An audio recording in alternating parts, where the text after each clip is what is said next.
Hi, friends, and welcome to the Friend Leigh Show. I am your host and friend, Lee.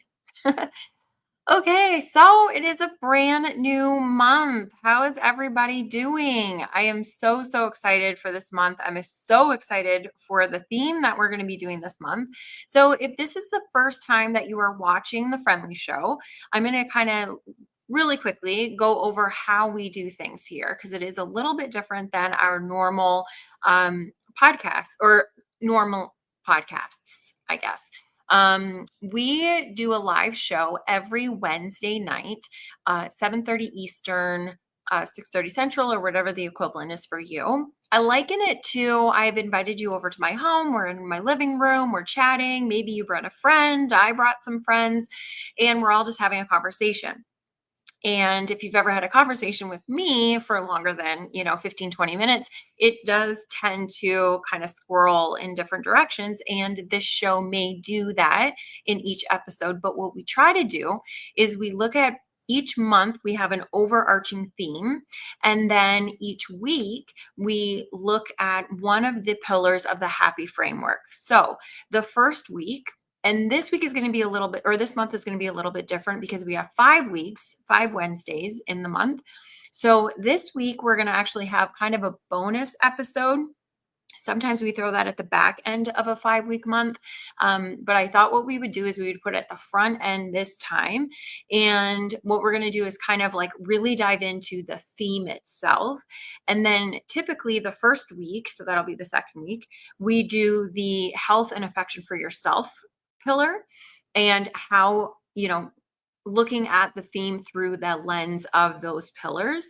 The next week we do purpose. The following week we do partnerships. And then the last week we do youthfulness. So I'm really excited about the theme this month. And I am going to give it like kind of a little disclaimer because we are going to be doing the theme on excuses.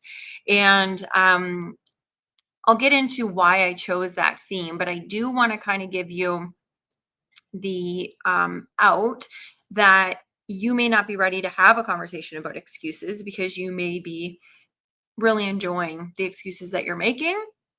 You may feel like they're legitimate excuses, and they may be, but they're still holding you back.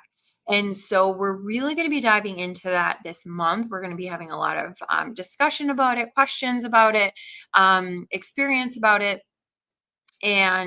But you may not be in the place to kind of receive it because I know in years past, I had a really hard time with excuses. I was like I would be making excuses on my way to work. Like I knew that I left late, that I was going to be late, but I'm like, okay, what kind of excuses can I come up to with this time of why I'm late? And now I'm just like, okay, just don't be late.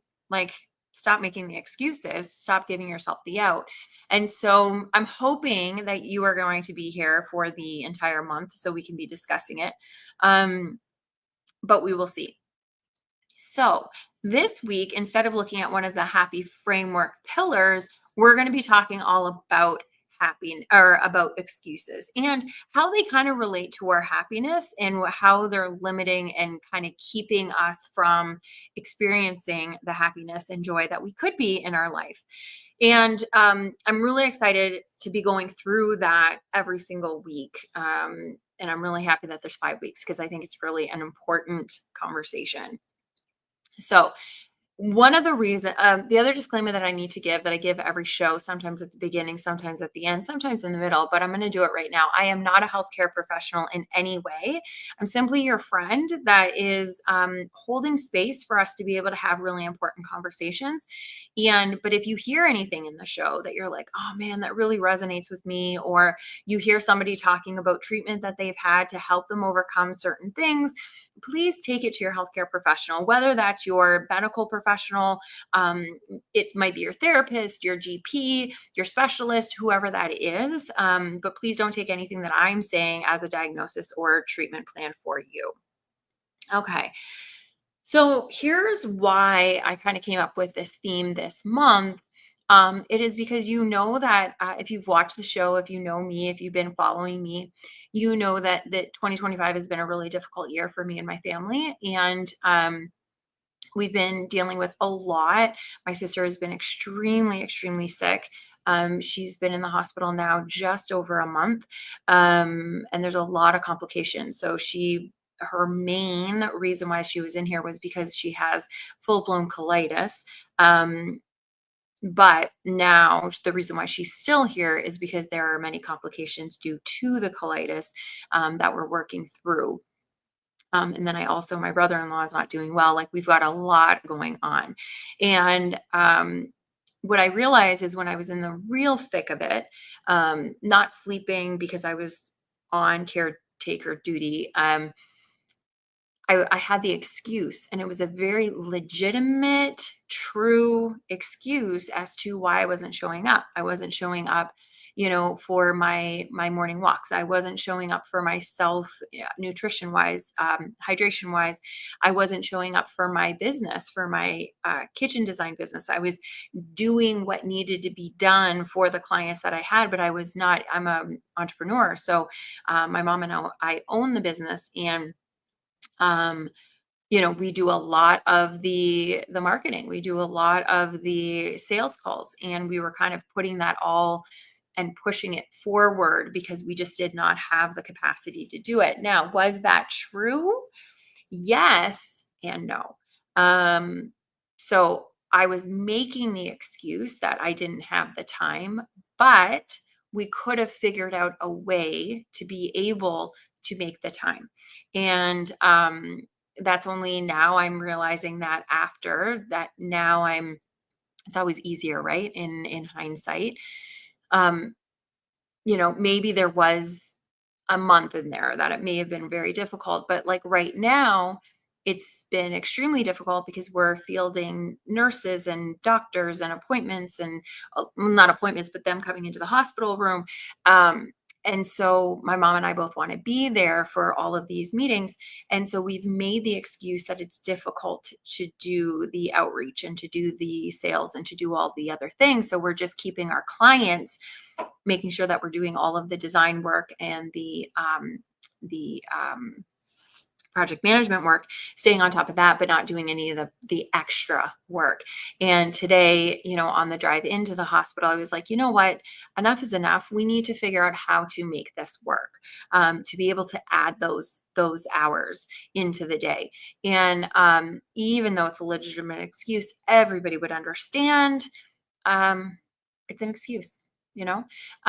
So that's why I think it's going to be really important to talk about. And then, of course, like always, we really focus, because my expertise is in happiness. I'm a happiness coach. And so I like to be able to relate everything back to happiness and joy, because I think that's what we're all looking for, right?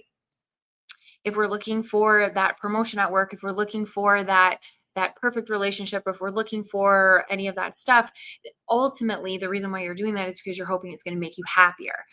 That's one of the biggest fallacies about happiness, is that you actually will never find it out there. There will always be a new bar to hit. There will always be a new thing to get. The shiny object will become very dull once you have it. So we think that it's always out there, but it really is an inside job. And that's what I teach. And that's what I think this whole conversation this month is going to be really diving into and making it very, very exciting. So now typically we have an hour show. Since I've been in the hospital, and visiting hours ends at 8 o'clock, it's only a half an hour show. So they are going to be quicker, and they have been quicker, but we still get to do everything that we normally do in an episode. But today we may not have as much conversation time at the end, because I do want to go through a few things. I made some notes about some things that I really want to get your thoughts going. And if we don't have time to kind of field them in the show, I do want, wherever you're watching, if you're watching on YouTube, if you're watching on Facebook or LinkedIn, I want you to use the comments and put your questions in there, your experiences in there. And then, or you can email me, the Friend Leigh, Leigh, show @gmail.com. And then we can incorporate those into the following episodes. Okay. So now, the science of excuses. I want to talk about why we justify the inaction that we take. Okay. So last month we talked all about action, taking action. But why do we have a hard time taking action? Why do we avoid what we know will make us happy? And so here is what's happening in the brain. So when we make excuses, really what we're trying to do is we're trying to protect our ego. Okay. So we're trying to avoid discomfort. Our brain is always looking to make us comfortable and safe. That's the biggest driving factor for our brain. And so what we're doing is when we're making change or when we're doing something different, our brain looks at it like, oh my gosh, something's changing, something must be wrong, I need to protect. And so we're battling against our brain to be like, no, no, no, this is okay. And that's exactly why when we do things, it's so hard to change and sustain change, because any chance that our brain will get, it'll pull us back. And so the reason why we make excuses is because our brain and our body wants to change, but our brain is like, no, no, no, no, no, I'm not going to go against this. This isn't good. So it's in its mind, like in your brain, you're actually not making excuses, you're making reasons for why this is unsafe. But that's based on very old programming, and it's just not the case anymore. So um and there is, okay, so then the other thing that I wanted to talk really quickly about is cognitive dissonance. And so this is when our actions, they don't match what we consciously know is best for us. Okay?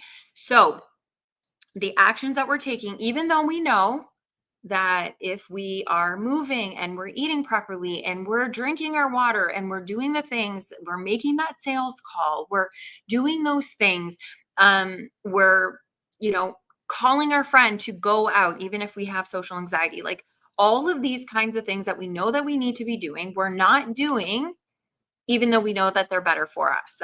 And so our brain experiences discomfort. And instead of changing our behavior, we often change our beliefs. So we make the excuse that I don't have time, instead of facing the real issue of that feels scary to me, that feels unsafe to me. And so there's a lot of things that we can be doing. So now, when we're justifying, because we always like, we'll make this excuse and then we justify it, we will say things like, okay, you know what? I'm just going to start tomorrow. My husband and I had a podcast. It was called The First Day of the Rest of Our Lives, because we always were going to be making the change on Monday or tomorrow. Today, this moment was never the first day. And we ended up changing the premise of the podcast to say that today is the first day of the rest of our lives. But it started for the first couple of years as it was always tomorrow, another day. You also, when you're justifying your excuses, that's true, you're saying things like, I can't help it. That's just the way that I am. That's the way that I was raised. That's the way that I've always done things. And we kind of avoid taking responsibility.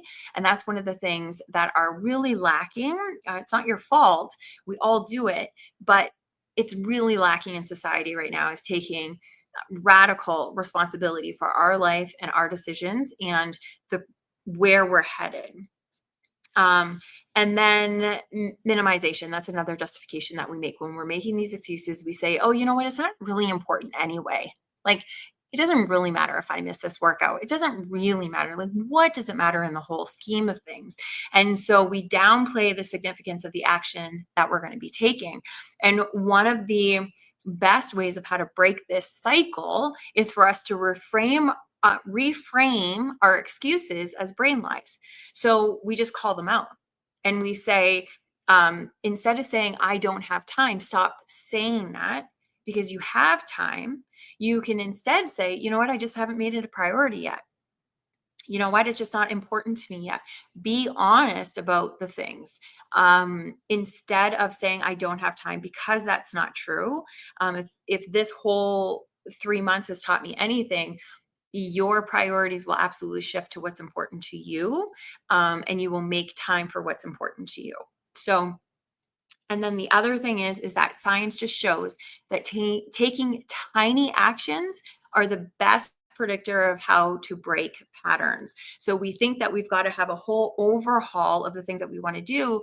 And we usually can't do that because it's telling your brain, you know what? Not only are we going to make this change and it's going to be scary and unsafe, I'm going to make you do a lot of things that are unsafe. Well, it's not going to work. But if you say, you know what, we're just going to take this one little step, and you do that, and then it's like, oh my gosh, it's kind of like when you're going into water in a pool, you dip your toe in to see what it's like, and then you're like, oh, okay, I can put my feet in, and then you get up to your knees and you're like, oh, you know what, this isn't so bad, and you get used to it and you jump in. It's those little steps. It's a lot harder when you're just going in up to your waist, you know. So I wanted to kind of just talk about that. There's actually a lot more that I wanted to talk to you guys about. I wanted to talk to you guys about the fear loop, how fear of failure, rejection, all of those things actually lead to our procrastination. Maybe we'll talk about it. Maybe we'll talk about all of these things throughout the coming weeks. But I also wanted to talk to you. So there were like comfort zone. Obviously, we've got to get it out of the comfort zone. There were a lot of things I want to talk to you about. I thought I was going to be able to like zip kind of through them, but I get really passionate about this. So, but the last thing that I wanted to kind of talk about, and I'm going to make sure that I get this out to you right now because I think it's really, really important, is the cost of waiting. So, what happens when we keep saying someday to our happiness? What happens when we make the excuse that it's not important right now? That it's okay, you know what? I'm gonna work my tail off right now and then I'll be happy when I retire. I'm gonna work my tail off right now and then I'm gonna spend time with my kids when they get older. I'm gonna sometime down the road, I'm going to have my happiness. And for right now, I'm just going to, work super hard and, I'm going to ignore my health, my happiness, all of the things, and just do that right now. There is a time for it, and we are going to have seasons, but they can't be years. You can have weeks where you're really working really hard on something, a project or something, but you really can't be neglecting your health. You can't be neglecting your mental health. You can't be neglecting what makes you thrive, or your partnerships, especially your partnerships. We are, creatures that need community, and we can't neglect our youthfulness. We have to be taking time for all of those things. We can't push our happiness aside. So, one day is not a plan. You can't say, I'm going to do it someday. That just delays us having our happiness right now and our happy moments right now. You guys, like it doesn't have to be that like all my days, the entire day is going to be happy and joyful. You're going to have sad moments. I've cried a lot here, but I still want to find those happy moments, things that you can be proud of and excited about, and still have hope. So, the science of regret, because that's what happens when you push things off and then you get to that point and you look back and be like, holy shit, what did I do with the last 10 years of my life? You know, and the research shows that people regret not taking action more than they regret failing. The number one regret of the dying is not living true to themselves. So every time that we're making the excuse, whatever that is, to not live into our happiness, to not live into our purpose, we're kind of filling up the regret bucket. So then when we get to the last days of our life, if we get there and are able to look back, if it wasn't instant and we are able to look back, we're going to have a lot of regret, or we're going to be older and have a lot of regret of the time that we just didn't go right into living our happy life, because we do have the option, even though it is difficult some days. So I hope I got into 20 minutes, you guys, of just like going, but excuses are just, we all do it. We all do it. But we really need to start becoming clear with the excuses that we're making, because they are only keeping us separate from what we really want. And I've always believed, and the older I'm getting, the more experienced I'm getting, the more people I'm talking to and working with, the more I'm realizing that if something is put on your heart, it is meant for you. The end, period. It's just true. So if it is in your heart to have, it is up to you to have. It is up to you to take the action. And we put those excuses in front of us, and then we justify them as being okay, that it rationally makes sense. And we're just keeping ourselves from our true self. So we really need to start looking at this, and I'm excited that that is going to be all of April. That is what we're going to be doing. So, the other part of the show that I absolutely love, it's probably my favorite part of the show, is when you guys are commenting. So, when you guys are coming on the show and you're watching, whether you're watching it Twitch or Facebook, LinkedIn, or YouTube, you can comment, and then I can pull your comment right up on the show and you become a part of it. So, morning, Pops. Glad you're here. Janice is in the house. She says true. I'm not sure what part you were listening to, Janice, that you said true, but I mean, we were all kind of talking about the same thing. So, I'm super glad you're here. Mel is here. Hey, woman. And she also said, that's so true. No regrets. Right.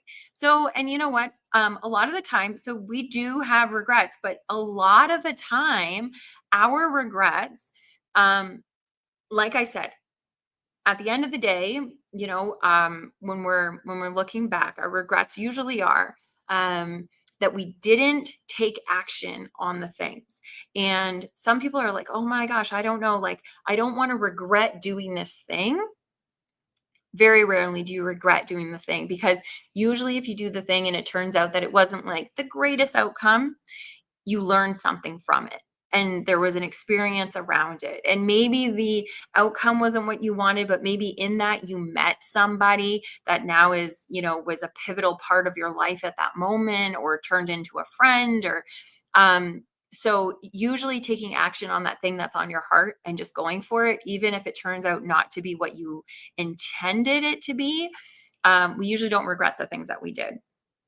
So Janice says, oh, okay. So the thing that she thought was true, excuses are convenient yes, excuses are convenient to make our exit from whatever, fill in the blank. Absolutely. So Pop says, I think you said cognitive dissonance, choosing the wrong thing on purpose, almost an overall description of depression. Okay. Yeah. So, and it's okay. So cognitive dissonance, and I'm, again, not a professional in this at all. Sometimes it's not even that we're choosing the wrong thing on purpose. Sometimes we're choosing the wrong thing because our body and our mind is telling us that that is what's safe and that is what's best for us, but it's not what's best for us. Like we know that, okay, I know that if, like, okay, for instance, right now, I know that I should be drinking my water, right? Like I should be drinking my water consistently because it's good for me. And I'm seeing what happens to people when they're not hydrated. So I know that drinking the water is what I should be doing to be the best version of myself. But I'm also not doing what's best for me because I'm saying I'm too busy. I'm in my sister's room all the time, and the water thing is over there. Like I make all these excuses, but I'm not doing it on purpose. I'm just not doing what I need to be doing. Do you know what I'm saying? So sometimes it's not that we're really choosing the wrong thing on purpose. It's just that we're choosing things that are not fully aligned with where we want to be. So, hi there. Oh no, you're totally fine. Am I in your way? No. Okay. Okay, thanks. Okay, so, and Mel says choosing the wrong thing on purpose also sounds like Munchausen syndrome. Oh, I don't know what that is. I'm going to look that up. Unless that's is that an inside joke between you guys, or is that an actual thing? Actually, you're a teacher, so it's probably a real thing. I'm going to have to look that up. Unless you want to explain it to me, that would be awesome. Pop says true regret is a cancer. Never use no regrets as an excuse to do what you know to be wrong. That's a good one. Yes, a lot of people are like, no regrets. I'm going to go jump off a building. Especially if it has potential to harm others. Yes, good point. Britt, that's yes. Yes. So I think yes. So that one is really interesting because there's a lot of things that are being said now that, no regrets, good vibes only, positive thoughts only, all these kinds of things. They mean well. They mean well, but they're being, it's an extremism that's just not good. And so, yeah, no regrets is turning into this thing where it's like, no regrets. I'm just going to go and I'm going to live my life the way I want to, and it doesn't matter how it impacts other people. So yes, I get it. Mel says, sounds like Munchausen. Munchausen. Oh, wait. I think I have heard of that before. Okay, so I will look it up because I actually don't know what that is. But yeah, it's fascinating what we do in the sake of protecting ourselves. Excuse me, in the sake of protecting ourselves, and really we're not putting ourselves in the best position. The other thing that I'm realizing is, and it's showing a lot in while I'm here at the hospital. I'm hearing, especially when I'm in the atrium, I'm hearing family members in here. And it's happened with me and my sister, where my sister is like, no, it's uncomfortable to do all of that work. Like, I don't want to do physio today because it's hard and it's scary and it's all these things. And again, it's that thing that we know what we should be doing, but then we're not because we think that we're protecting ourselves because it's like, that's the hard thing. And so I'm not going to do the hard thing, or it's the uncomfortable thing. I don't want to do the uncomfortable thing, but it's really the hard, uncomfortable things that we need to do to get us to that next level of where we want to be. And in happiness. Oops. Okay. Visiting hours are now over. Okay, so I'm gonna have to like wrap this up, you guys. So we might not be able to do the round. I did get some questions. I did get some questions together. So I'm going to do one question and hope that they don't kick me out. Mel says, it's a rare mental illness where people pretend to be sick to gain attention, sympathy, or medical care. Okay. So that is interesting. And from my knowledge of what I didn't know that there was like that actual term, like syndrome. But that actually, I think, happens probably a lot more because, and I may get this wrong. Again, I'm not a healthcare professional, but in my knowing and in all of the work that I've done with people, something that I've realized is that I am statements about who you are, the identity that you take on will indicate the life that you're living more than anything else. And so in this Munchausen, that is really interesting, but I think a lot of people do it because if they have, especially as kids, they grew up that they were the sick kid, or they were the underdog, or they were the whatever the case may be, and they got that attention, that's how they best know to do it. So they identify as the sick person, they identify as the slow learner, they identify as these things, and it's benefited them. And so they continue doing that in adulthood, maybe not intentionally, and also they may not be pretending anymore. They may just be living into their identity. Do you know what I'm saying? So again, I'm not a healthcare professional, not trying to like describe the Munchausen syndrome that you're saying. I'm just saying you're calling it a rare mental illness, and I think it plays out a lot more than we think it does. And I think similar things play out in our life from time to time. There were times that I was like, you know what? Like I was saying, I've been extremely busy in the hospital with doctors, with nurses, and I used that as an excuse because then I knew that I would be able to like get out of other things. not intentionally, but it was like, okay, I don't have to do that other thing because I have to focus on this thing. But could I have done both? Yes. And so I have been identifying as the caretaker and so I built this kind of thing around that. Um, and I think it's very easy that if you've been sick for very long, you hang on to that. And it does benefit you. You gain attention, you gain sympathy. The whole old adage of uh, bad news is better than no news at all, or bad attention, bad press is better than no press at all. It's the same thing. Everybody wants to be loved. Everybody wants to be seen.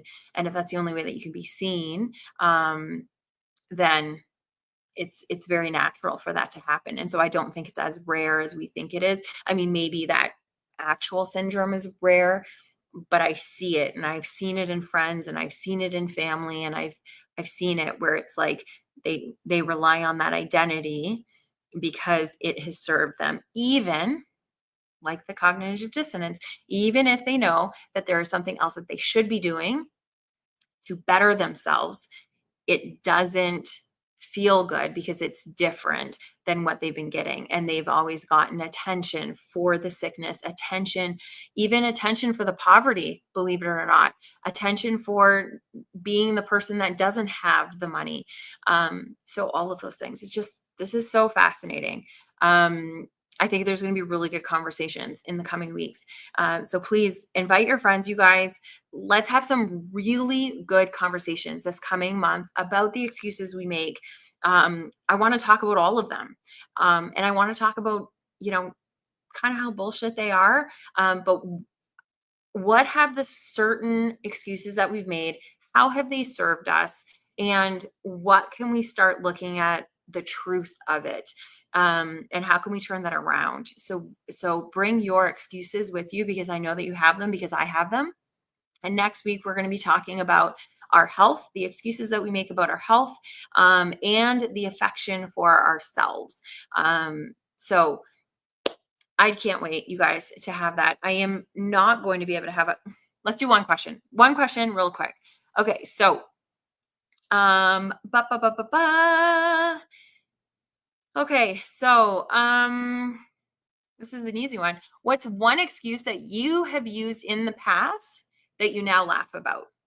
Okay, so that's an easy one. If you guys are listening to this before I'm done the next comment, if you guys want to answer that, you can go ahead and do that. So what is one excuse that you have used in the past that you now laugh about? You're like, oh, gosh, I can't believe I used to say that. But Pop says, I have focused so much on my attention on the upcoming disability hearing that it is now occurring to me that when it's over, it will not magically end depression and life is all better. It's a really good point there, Britt. It's a really good point. And it is something to seriously consider and to discuss, like to think about. And there's layers to it all. Taking on that identity is going to be hard to it's going to be you're going to have to be focused to be able to shift it after. But it's not going to be, it's not impossible. But yeah, the depression is going to be real at the end of it, because you're right, it's not just like, okay, now it's over and now everything's okay. Your brain has been living this for a long time. So yeah, we're gonna have work to do there. um Janice says, I can't make it on my own. It's a good one. That is an excuse that a lot of people make. A lot of people make.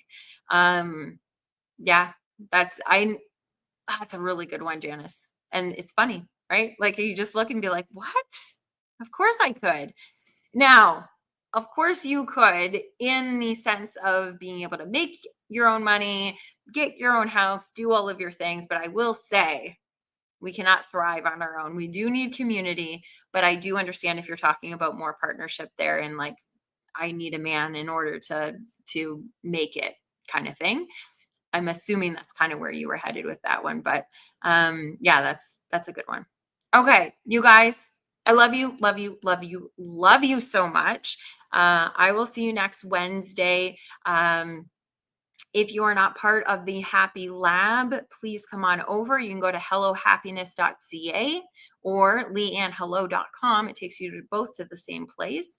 And yeah, and you can be a part of, we've got a book club there. I think we're deciding right now on what book to do. I think we're going to be talking about the let them theory. Um, we're going to finalize that tomorrow. And yeah, we've got our masterminds every week. I'd love to see you over there. Anyway, if I don't, I will see you next week, hopefully live, and bring a friend. Okay. So Janice, I'm just going to finish up. Janice says, yes, my first marriage, tee hee. Britt says, I don't laugh about it, but anxiety is usually over nothing. Yeah, absolutely. 100%. It's usually about a fear, and fear is just false evidence appearing real. Like, yes. Mel says, have a blessed week. Mel, thank you so much. I've got some chats that I have to catch up on with you. So I will be doing that in the next couple of days. It's just been a little bit hairy and wild, but I will get back to all of that. I love you, love you, love you. Thank you everybody for being here, and I will see you soon. Bye.